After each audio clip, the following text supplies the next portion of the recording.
This week on The Archive on Cinematic Sound Radio.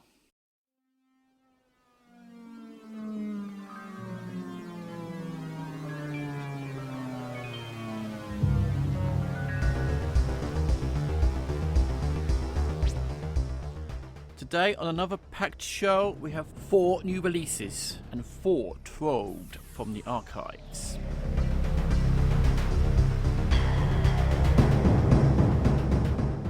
We have music from the recent release of James Horner's controversial score to Troy. We have selections of a re-recording of the classic 1982 score to Blade Runner by Vangelis. Roy Budd returns with a suite from his score to Wild Geese 2. The action and adventure of WATERWORLD is refined with music by James Newton Howard. We celebrate the 25th anniversary of the Clint Eastwood classic western Unforgiven, playing selections from Lennie Niehaus' score, preceded by a small suite from the Outlaw Josie Wales by Jerry Fielding. We then say happy 91st birthday to Lawrence Rosenthal by featuring his pilot score to the TV series of Logan's Run, before finishing with music from the 35th anniversary remastered release of E.T. the Extraterrestrial by John Williams.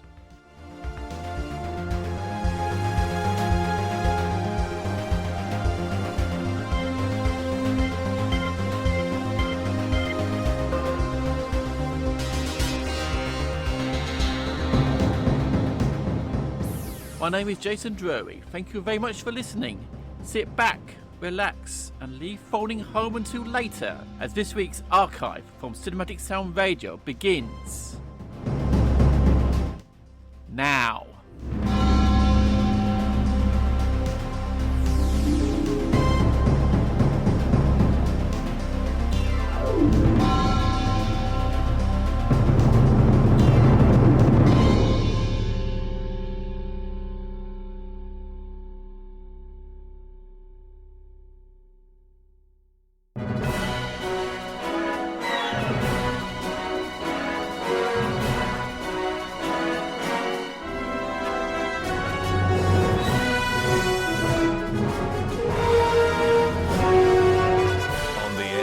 Streaming on the web since 1996, this is Cinematic Sound.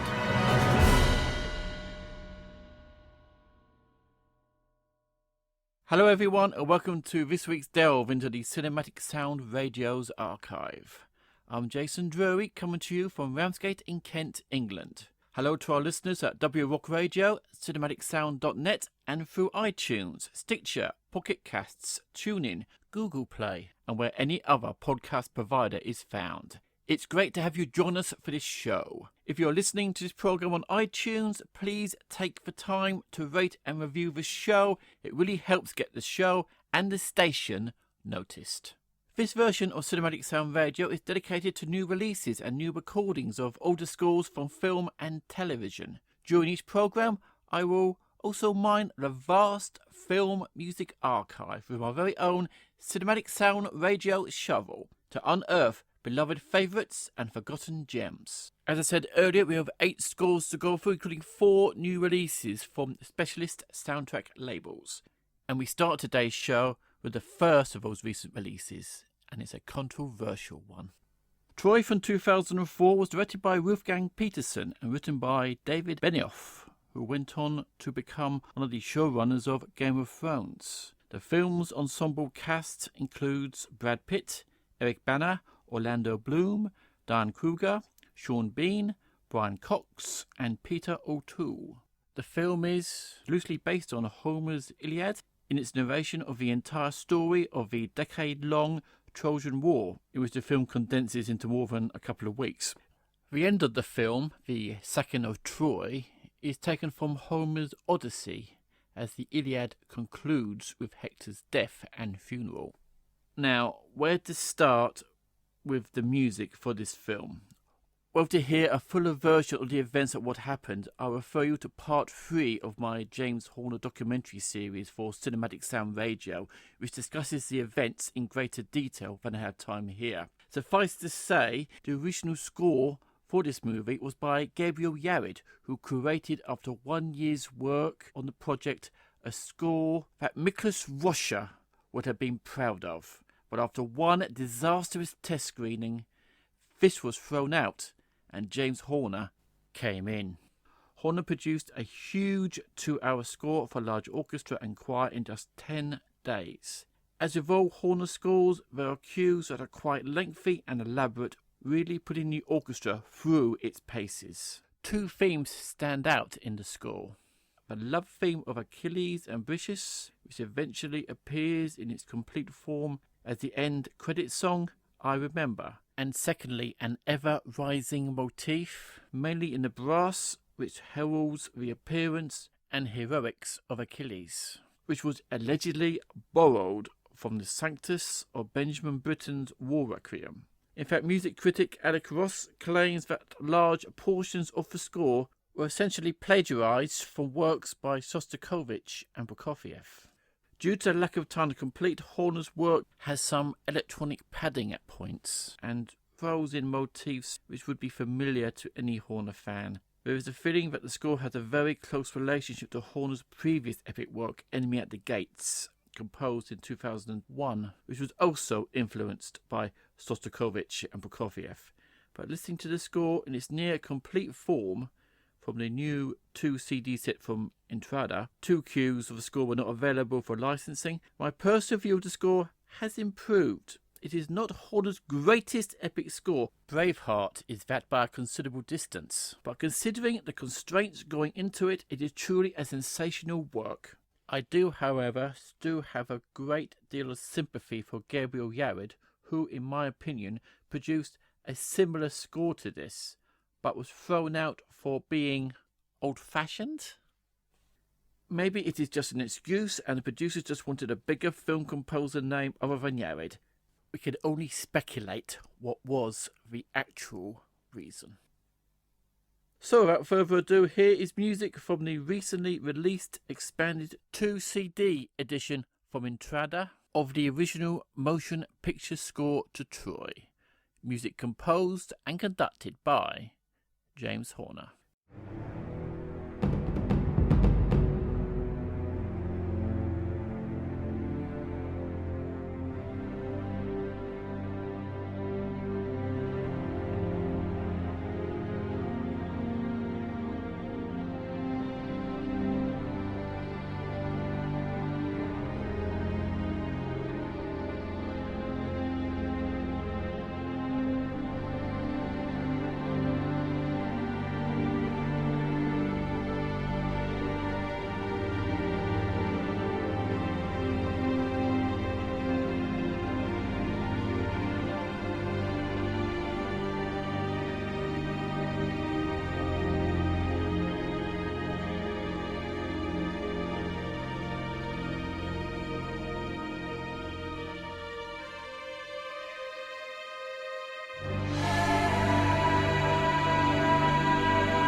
That was music from the recently released expanded 2 CD set of the original motion picture score to Troy.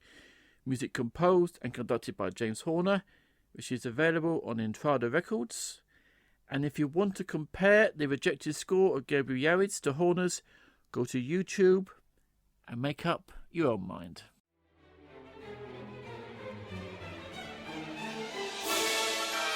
On the air and streaming on the web since 1996, this is Cinematic Sound. Welcome back. Next up is music from a film that not many people, I'm sure, have heard of, called Blade Runner. Made in 1982, directed by Ridley Scott, written by Hampton Fancher and David Peoples, and starring Harrison Ford, Walter Hauer, Sean Young and Edward James Olmos. The film is a loose adaptation of the 1968 novel To Android's Dream of Electric Sheep by Philip K. Dick. Set in a dystopian Los Angeles in 2019, the film depicts a future in which synthetic humans known as replicants are bioengineered to work on off-world colonies. When a fugitive group of replicants led by Roy Batty, played by Hauer, escape back to Earth, burnt-out cop Rick Deckard, Harrison Ford, reluctantly agrees to hunt them down. During his investigations, Deckard meets Rachel, played by Sean Young, an advanced replicant who causes him to question his mission and his own humanity. Blade Runner originally underperformed in cinemas, but is now widely regarded as one of the greatest sci-fi movies of all time. As a result of controversial changes made at the request of studio executives, 7 versions of the film now exist. A director's cut was released to wide acclaim in 1992 after a strong response to test screenings of a work print. And in 2007, to mark the film's 25th anniversary, a final cut of the film was released, the only version over which Ridley Scott retained full artistic control. The score of the film was composed by Greek composer Vangelis and is regarded as a historically important piece in the genre of electronic music, a dark, melodic combination of classical composition and synthesizers. Vangelis' music mirrors the futuristic film noir world envisioned by Ridley Scott. Vangelis' score has been released in several different incarnations, but none of them are accurate representations of what is heard in the original 1982 film, largely because of a dispute between Vangelis and Scott over the director's use of his music in the film. A proper soundtrack of the score has never been commercially issued. Even the 3-disc 25th anniversary set contains dialogue, sections of music not used in the film, and on the 3rd disc, music inspired by Blade Runner, but not the complete score of the film. However, a special release of the score in 2014 tried to rectify this with a brand new recording of the score from BSX Records, faithfully recreating the original music from the film. This would prove a difficult task as Vangelis' score was composed entirely by performing on keyboards and recording it directly, so no written transcripts exist. Composer Edgar Wovomich ended up reverse engineering the score, listening to the original music and the 1982 album mock-up and transcribing it by ear. He also had to recreate the sound of 1982 synthesizers and decipher if noise heard was due to recording on tape or stylistic choices by Vangelis, and producing what is a very close replication of what the score sounded like in the film. Now, in the summer of last year, 2016, Eric Woods featured this recording on one of his shows. I remember it very well because at the time of listening, I was in bed recovering from a virus. But listening at the time, I marvelled at how well Wovomich managed to get his re-recording almost identical to the great Vangelis' score. And with the acclaimed sequel Blade Runner 2049 stood in cinemas, and, in my opinion, a very worthy sequel to the original, but don't get me started on the music, I feel it is a good time for the archive to revisit the music of Blade Runner, and in doing so, going back to the closest we have at this time to a complete recording of the score from the film. So, here is music from the motion picture score to the 1982 sci-fi classic Blade Runner. Music composed by Vangelis and produced and performed on this re-recording by Edgar Rovermich.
That was music from the motion picture score to the 1982 sci-fi classic Blade Runner. Music composed by Vangelis and produced and performed on this re-recording by Edgar Rothermich, and available on BSX Records. I challenge you to compare this recording with the actual score. You will have a real job telling the difference. You're listening to the film, television and video game music radio show, Cinematic Sound.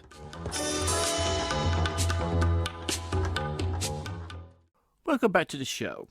Next up is the recent Caldera Records release of the score to Wild Geese 2, directed by Peter Hunt, best known for his work on the Bond series, and in particular directing On Her Majesty's Secret Service. The film was based on the 1982 novel The Square Circle by Daniel Carey, in which a group of mercenaries are hired to spring Rudolf Hess from Spandau prison in Berlin. The film is a sequel to the 1978 film The Wild Geese, which was also adapted from a novel by Carey.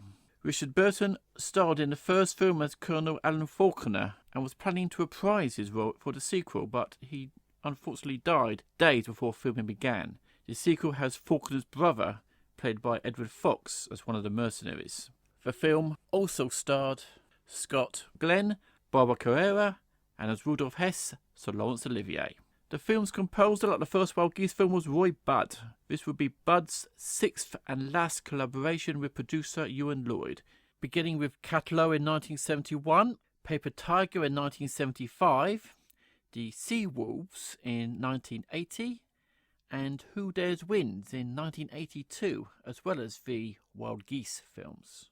As the second film has a change of cast, Budd went for a slightly different direction with the score from the original, with a jazzy urban main theme, utilising electronic elements to the huge sounding London Symphony Orchestra. This new release by Caldera Records is the first time the score has been released on CD. It is a short score of around 40 minutes in length, but it makes up for its size with its sheer power and excitement.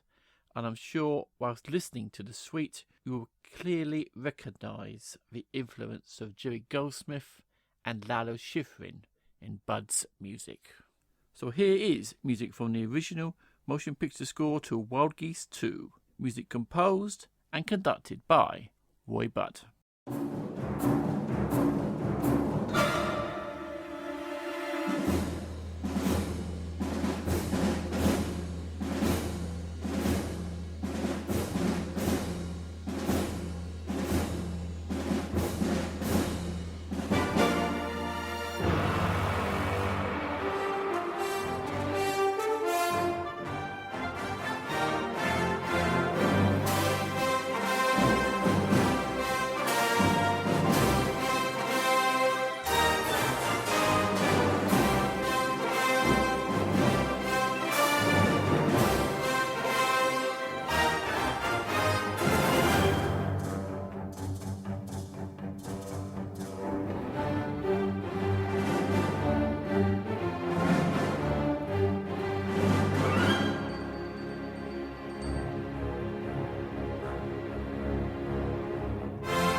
That is music from the original motion picture score to Wild Geese 2, music composed and conducted by Roy Budd, the CD of which is available on Caldera Records. And it is great to see in the year of what would have been Roy Budd's 70th birthday, the interest his superb music is finally receiving. On the air and streaming on the web since 1996, this is Cinematic Sound. Welcome back to the show. To finish the first half of this edition of the archive is yet another recent new release, this time from La La Land Records. WATERWORLD is a 1995 post-apocalyptic science fiction film directed by Kevin Reynolds and co-written by Peter Radner and David Twohy, based on an original 1986 screenplay by Radner and starring Kevin Costner, Dennis Hopper and Jeanne Tripplehorn. Long after the melting of the polar ice caps in the 21st century, the sea levels have covered every continent of the Earth. The remains of human civilization live on ramshackle floating communities known as atolls, having long forgotten about living on land. Even so, people still believe that there should be a mythical dry land somewhere in the endless ocean. The mariner, played by Kevin Costner, arrives on his trimaran to trade dirt for other supplies. The atoll's residents see that the mariner is a mutant with gills and webbed feet and decide to drown him in a brine pool. Just then, the atoll is attacked by smokers, a band of pirates seeking a girl named Enola, who, according to their leader, the Deacon, played by Hopper, has a map to dry land tattooed on her back. Enola's guardian, Helen, played by Jeanne Tripplehorn, attempts to escape with Enola on a gas balloon, but the balloon is released too early. Helen instead rescues the mariner and insists that he takes the two of them with him, and together they search for dry land. The film's production was plagued by a series of cost overruns and production setbacks, which caused the initial budget of $100 million to finally soar to an estimated $175 million, at the time making it the most expensive film ever made. Kevin Reynolds receives full credit as director, but he did leave the project as star Kevin Costner was constantly plaguing him with what he described as an unwanted backseat driver mentality in nearly every single scene, to the point that Reynolds left the project and Costner himself continued it. The music for the film was composed by James Newton Howard, who had 6 weeks to work on the project after the initial work of the film's original composer, Mark Isham, was rejected by Kevin Costner as being too ethnic and bleak. However, Isham's music box theme stays in the film. Howard's work is an action-packed thrill ride, featuring a swashbuckling theme for Costner's mariner character and to represent the desire to find dry land. Howard also utilised for the score part of a massive sample library gifted to him by fellow composer Hans Zimmer, creating an otherworldly soundscape surrounded by a massive symphony orchestra and a huge choir. Also adding to the additional futuristic vibe to the score is Steve Porcaro, a founding member of the rock band Toto, who now also composes for film and television. And I must mention before we go on the recent concert conducted by James Newton Howard at the Royal Albert Hall, London. WATERWORLD was not performed on the night, but it was a superb evening which proved, if needed to, that James Newton Howard not only can conduct, but conduct really, really well. So here is music to finish the first half of this edition of the archive of the original motion picture score to WATERWORLD. Music composed by James Newton Howard and available in a new limited edition 2-CD set from La La Land Records.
streaming on the web since 1996, this is Cinematic Sound.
And to start the second half of today's archive show, that was music from the Outlaw Josie Wales, the 1976 western directed and starring Clint Eastwood and written by Philip Kaufman, with music composed and conducted by the greatly missed Jerry Fielding. For many years, in my opinion, that was the finest western Clint Eastwood ever made.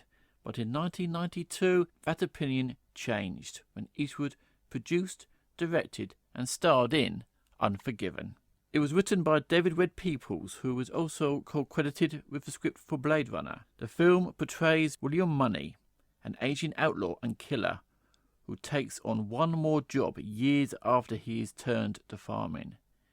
The film will be the last western Eastwood would star in, for fear of repeating himself or imitating someone else's work. Gene Hackman, Morgan Freeman and Richard Harris also star in this film, which will go on to win 4 Academy Awards, including Best Director for Eastwood, Best Supporting Actor for Hackman, and Best Picture.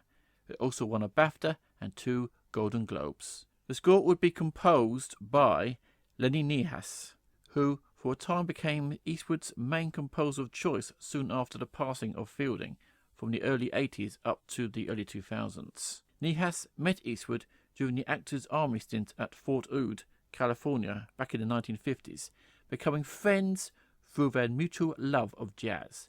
And later Niehaus would become Jerry Fielding's orchestrator, working on films such as The Enforcer and The Outlaw Josie Wales. Eastwood needed simplicity and straightforwardness to support the film. Utilising a theme Eastwood wrote himself, Claudia's theme, Niehaus gave it many shadings and interpretations throughout the score, working in conjunction with the visuals but never overwhelming them. And so, to celebrate the film's 25th anniversary, and to make certain people like myself feel very, very old, here is music from the original motion picture score to Unforgiven. Music composed and conducted by Lennie Niehaus, with Claudia's theme composed by Clint Eastwood.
That was music from the original motion picture score to Unforgiven, music composed and conducted by Lennie Niehaus, with Claudia's theme composed by the director and star of the film, Clint Eastwood.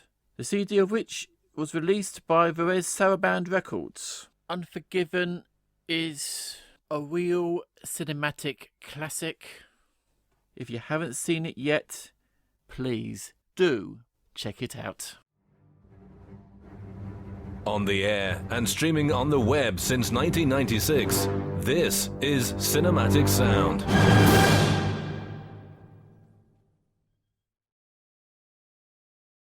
Welcome back to the archive. Hope you're enjoying today's show. I am. For this week's delve into the TV votes, I decided to use the segment to celebrate the 91st birthday of one of film music's greatest melody makers, Lawrence Rosenthal.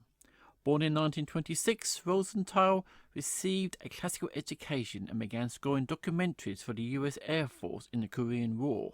He then started composing for the Broadway theatre in the 1950s, before moving to films with works like The Miracle Worker in 1962, Beckett in 1964, Rooster Cogburn in 1975, The Return of the Man Called Horse in 1976, Meteor in 1979, and Clash of the Titans in 1981.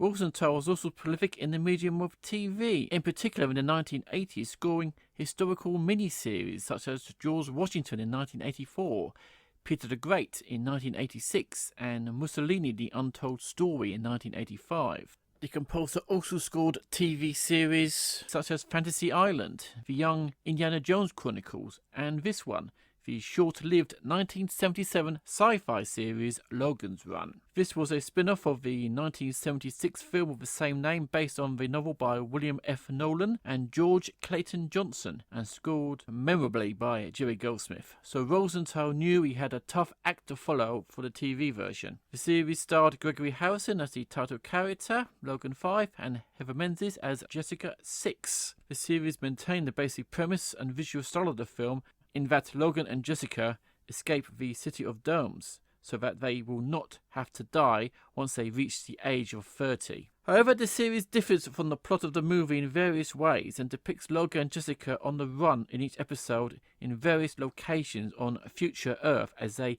search for the mythical place known as Sanctuary. Logan and Jessica are also assisted in each episode by an android called Rem, played by Donald Moffat, who does not appear in the film version. The series lasted only 14 episodes before it was cancelled. Rosenthal scored the series pilot, a suite of music you will shortly hear, and 3 of the episodes. Other scored episodes of the series were composed by Gerald Immel, Bruce Broughton, and Jeff Alexander. When I saw the pilot, said Rosenthal in an interview, I realised it wasn't exactly the same atmosphere as the movie, and somehow I got a good feeling about it.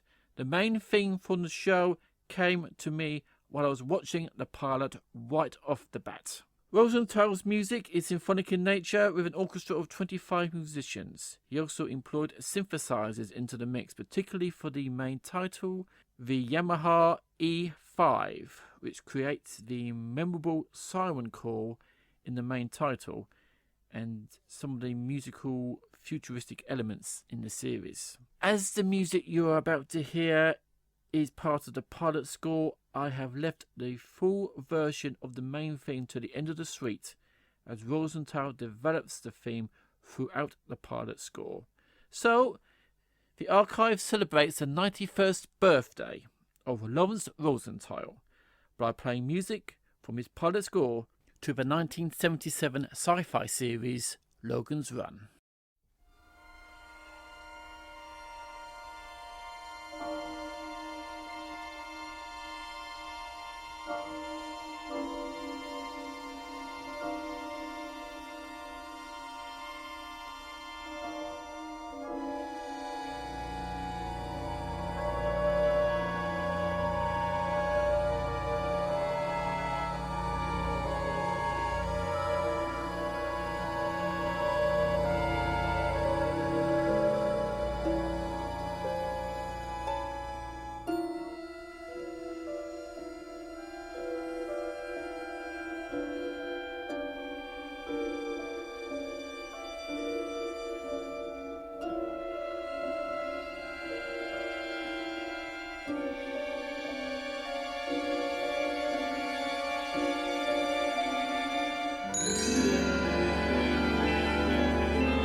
That was music from the pilot score of the 1977 TV series Logan's Run. Music and main theme composed and conducted by Lawrence Rosenthal, with the CD of music from the series available from FSM Records. And if you do not have any music from Lawrence Rosenthal in your collection, do search him out. You will not be disappointed. So sadly, we've now come to the end of this edition of the Archive on Cinematic Sound Radio. I would like to thank W Rock Radio for putting this show on the airwaves. They are at wrockradio.com. Feel free to reach out to Cinematic Sound Radio by emailing at cinematicsound@yahoo.com. And don't forget to visit cinematicsound.net to hear an archive version of this show and many years of previous programming as well. The show is also on iTunes, and if you are listening to us through iTunes, please rate and review the show. I would also like to thank Tim Burden for providing his music on the bumpers and stingers you hear, David Cosina for writing Cinematic Sound Radio's intro music, and, of course, Eric Woods for letting me loose on his station. To end the show, I have another new release from La La Land Records. Now, you have to admit, they are releasing some great stuff at the moment, and for that reason, the archive must acknowledge this. And it is also the time that John Williams makes his debut on this show. It had to happen sooner or later, and what a score to open his account. Music from the 35th anniversary remastered edition of his score to E.T. the Extraterrestrial. If for some incredible reason you do not know, E.T. the Extraterrestrial, made in 1982, was co-produced and directed by Steven Spielberg and written by Melissa Matheson and starred Henry Thomas, Dee Wallace, Robert McNaughton, Drew Barrymore and Peter Coyote. It tells the story of Elliot, a lonely boy who befriends an extraterrestrial dubbed E.T., who is stranded on Earth. Elliot and his siblings help E.T. return to his home planet while attempting to keep him hidden from their mother and the government. This film, like Blade Runner, is widely considered as one of the greatest films ever made. A similar description can be used for John Williams' Academy Award-winning score. It is up there as one of the finest ever written, and competes with Star Wars as the most frequently performed score performed in concert halls all over the world. As for the score itself, this is how John Williams describes it. In E.T., there is the theme for the little alien creature and for the little boy Elliot, who finds and hides him. And that theme is kind of like a love theme. It's not sensual in a way a love theme would be, but it develops as their relationship develops. Williams' score also gradually develops his main theme throughout the first half of the film before finally letting it rip when Elliot and E.T.'s bicycle takes off into the night sky and literally flies over the moon. The flying theme, as it's most commonly known, is one of Williams' finest compositions, capturing the power of friendship and love and sensationally conveying the feeling of flight. The section of the score I will be playing to finish today's show will be the rescue and bike chase and the departure from the film's highly emotional climax, finishing off with the end credits. Scoring the sequence to picture proved difficult to Williams, as he explains. You can imagine how many precise musical accents are needed and how each one has to be in exactly the right place. I wrote the music mathematically to configure with each of these occurrences. When the orchestra was assembled and I had the film in front of me, I made attempt after attempt to record the music to synchronize exactly with all those arithmetic parameters in the film. But I was never able to get the perfect recording that felt right, musically and emotionally. I remember Stephen coming up to the podium and saying he would take the film off the screen so we could record the music on its own, with natural phrasing, ebb and flow. When we had the musical performance we felt gave us the most lift and the most sense of exaltation, Stephen then made a few editorial adjustments to conform the film to the music. I think part of the reason the end of the film has such an operatic sense of completion and real emotional satisfaction is that it is music first, and then refinement of the picture editing second. What this collaboration produced is one of the greatest meldings of cinematic image and music in the history of cinema. From the 1982 album notes, Steven Spielberg wrote this: John's score to the movie E.T. is unlike any of his others. It is soothing and benign. It is scary and suspenseful. And towards the climax, downright operatic. So what an end to today's show I have for you. And another chance to make you feel very, very old. This is The Rescue and Bike Chase, the departure and the end credits from the 35th anniversary remastered edition from La La Land Records of the score to E.T. the Extraterrestrial. Music composed and conducted by John Williams. Thank you very much for listening. I hope you've enjoyed today's show, and till the next time I dig up more items for the Cinematic Sound Radio Archive. From me, Jason Drury, is take care and happy listening.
Thank you for listening to Cinematic Sound Radio. If you have any questions, comments, or concerns, please email us at cinematicsound@yahoo.com. Don't forget to check us out at Cinematic Sound Radio at cinematicsound.net on the web, CinSound Radio on Twitter, and Cinematic Sound on Facebook.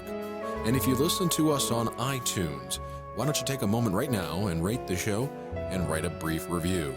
All reviews help us get noticed on iTunes. And don't forget to tell all your friends about the program as well. Share the show on your favorite social media network. We really appreciate all the support. And don't forget to check out our affiliate at WRock Radio at wrockradio.com.